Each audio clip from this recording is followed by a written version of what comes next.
and you kind of wonder why the soap and candles have something in common, and that is called tallow. Tallow is a pleasant name for animal fat.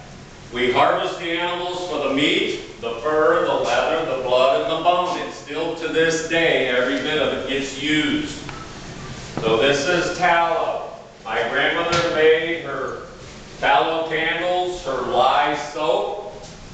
She had big giant water cauldrons, big cooking buckets, huge, on legs. They would fill them up with water. My grandfather would start big fires under them with oak wood. The wood would say the ash. When you mix water and ash together, you get lye. It's a chemical. It eats your skin. When you mix tallow with it, it becomes soap. It's eating the fat in the tallow.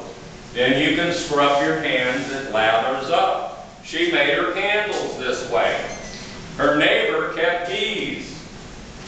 So, beeswax. We don't know who invented the first candle. We know that the Holy Roman Church had candles 2,000 years ago. The Egyptians, 4,000 years ago, were raising bees on the Nile River.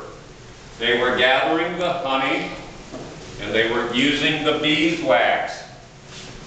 Before that in history, this was the only light you had in your room. This is called a reed rush. Anybody seen cattails on the highway? Everybody by now knows what cattails are, correct? Yes. Well, in the fall, those are harvested green. All of that's peeled off, lit on fire outside. All of your kitchens in the colonial and pioneer days were a separate building or an outside cooking fire.